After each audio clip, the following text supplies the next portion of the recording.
today in SnowRunner, we are going to be talking about the brand new Mastodon DLC, whether or not it is worth your hard-earned doll hairs, and also, we're going to be talking about a bunch of different things that have been happening kind of across the SnowRunner ecosystem lately, and we're going to dive into what all of it means, what it all could mean for the future, and what the kind of state of the game is right now, because there's a lot of ups and downs to talk about. But before we get any further into any of that, let's check out the interior of this new truck. Now, there's a lot of gauges in here. I mean, there's almost as many gauges in here as you would find in a small aircraft. Well, you know, sarcasm aside, obviously an aircraft is going to have more gauges, but it is a really neat interior. It almost feels tank-like in here.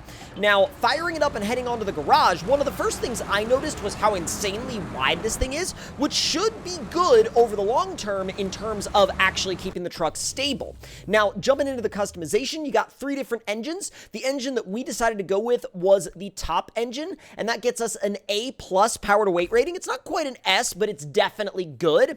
Now, I personally really dig the look of this truck. I think it kind of harks back to the Spin Tires days, the OG Spin Tires days, a lot in its visuals. But besides that, though, I think that it's definitely going to have some issues in certain areas and certain maps within the game because of the insanely long front overhang. That front overhang is a mile long, and that's always been one of my biggest issues and criticisms with a lot of these heavy 8x8 trucks, is that the front overhang is just monstrous and there's nothing you can do about it. Now, as we continue to go through the customization on this truck, quickly I'm going to touch on this truck's new exclusive add-ons. There is a new proprietary 3-slot flatbed, and there is also a brand new fluid tank add-on that is exclusive to this truck. And after that, now that we've gone through those things, we have to dive into the patch notes for this latest update, because of those patch notes, there are many. There are a lot that we need to talk about, and I'm going through the list here. And yes, it is about to get a little bit technical, but these are the things that we really need to dive into because, as we know, SnowRunner has not been in the greatest state lately in terms of game stability. And with that, off we go directly into the patch notes, like directly from the developers. So, new content, DLC, ZIKZ612H Mastodon, and Warhammer exterior stickers, which if you're into Warhammer, that's cool. Ontario region fixes. Fixed a bug where the fire smoke effect returned after completing putting out the underground fire contract and reloading to Burning Forest on Nintendo Switch. Fixed a bug where the camera was centered on the warehouse active zone even if the necessary cargo was missing in the Ontario region. Fixed a bug where title freezed and then closed with an error has occurred in the system software message while driving on the Burned Forest map on PlayStation 4. Fixed a bug where the resupply zone reward remained locked upon completion of the Help the Villagers 2 task in the Burned Forest map. Fixed a bug where both water trailers didn't have cargo type icon and capacity in the trailer store menu. Fixed a bug where the user could be soft locked if they removed the oversized cargo during the contract delivery from the quarry in Burned Forest. Fixed a bug where accepting the awkward situation task activated the abandoned trailer task. Fixed a bug where all nearby water tanks were highlighted if the player's water tank had less than 50% water in it on PC. Fixed a bug where the amount of water was not converting properly for the Imperial system in the HUD and the contract's description. That was a big one. I personally encountered that one myself.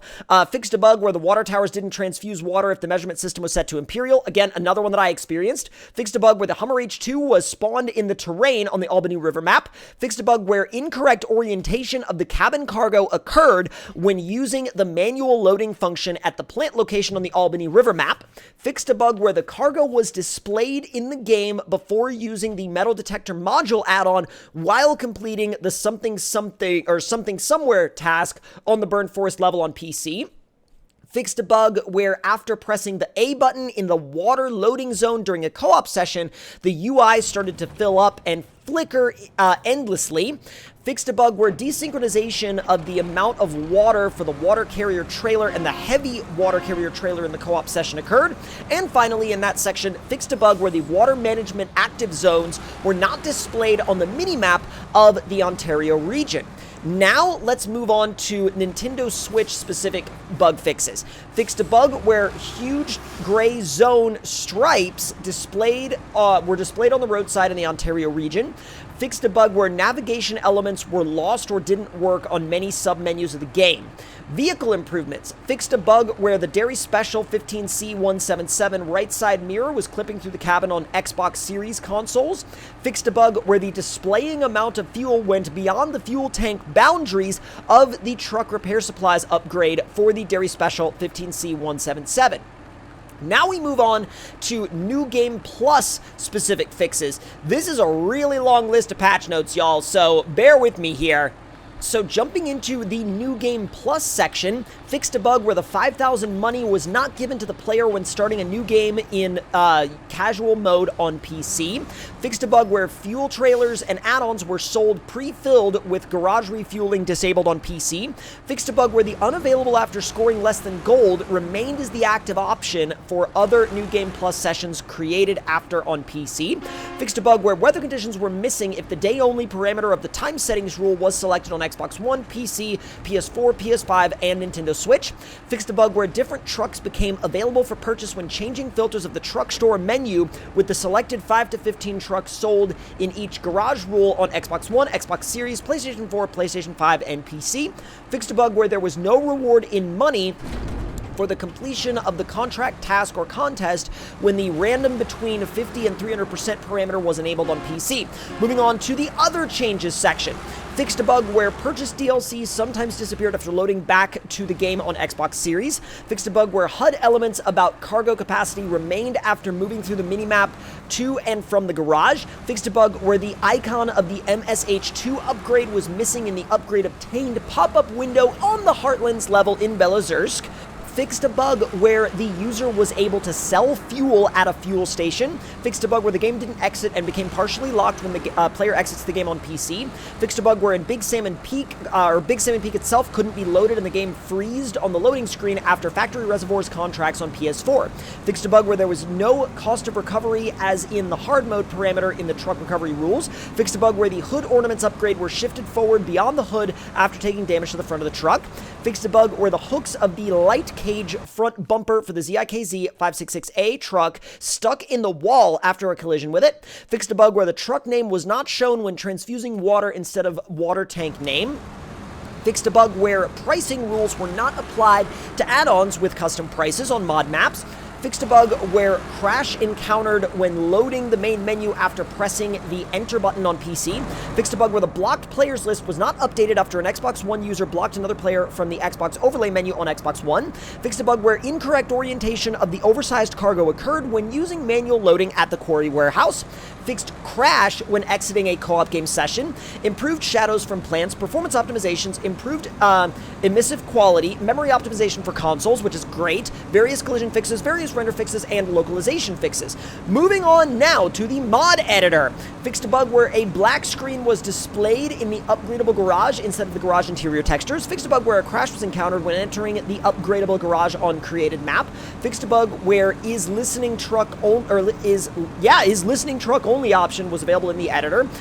Fixed a bug where a lot of errors appeared when adding some PBR materials to the map. Fixed a bug where some errors appeared while loading the list of add-ons for adding add-on to the truck. Oh my god, what a mouthful. Fixed a bug where the error appeared after closing the editor. Fixed a bug where errors appeared while packing the map. Fixed a bug where the assets list didn't load after opening the select asset window. Oh my god. Okay. That was a lot of stuff, and I'm totally ready to talk about something else now.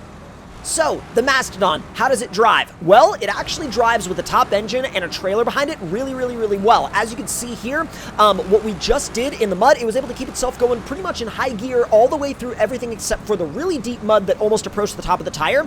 Really good performance out of this truck, especially for a vanilla rig. I would definitely use it in a playthrough. I would just have to be careful about where I drove it because, as you can clearly tell, the massive front overhang is a bit of a detriment, at least in areas with a lot of jagged terrain.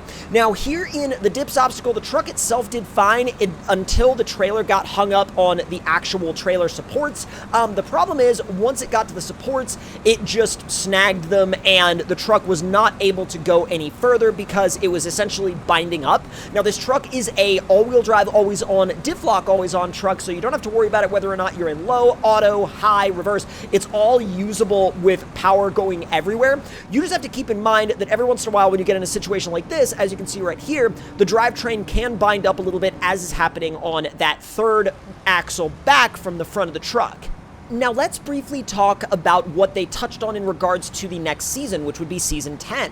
Now, they say right here, news about Season 10. We see that our community has a lot of questions about Season 10, but don't worry, a new PTS, public test server, is coming very soon to tell you everything you need to know about the next season. We know that you're all excited, but it requires a little bit more patience. We will keep you informed as soon as we can when it comes out. So, I don't know what that means in terms of timeline.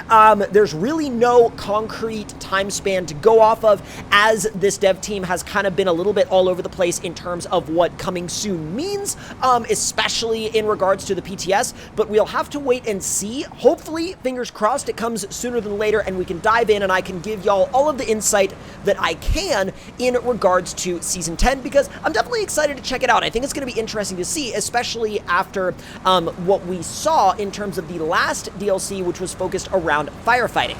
Now, here at the end, I decided to go ahead and leave the trailer back there in the dips obstacle and take off for the bridge jump. And let me tell y'all right now, this truck actually really impressed me in terms of the bridge jump. It performed like a mod, not like a vanilla truck. And you'll see what I mean in just a couple of moments, because oh my god, the performance of this thing, gnarly, absolutely freaking gnarly.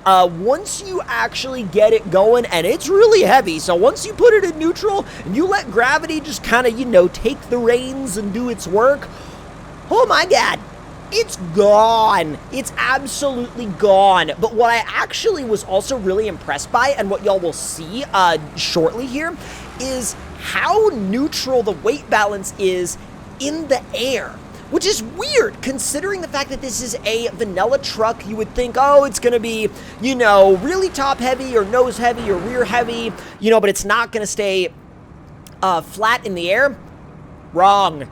Watch this. It's absolutely ridiculous. Look how even it stays.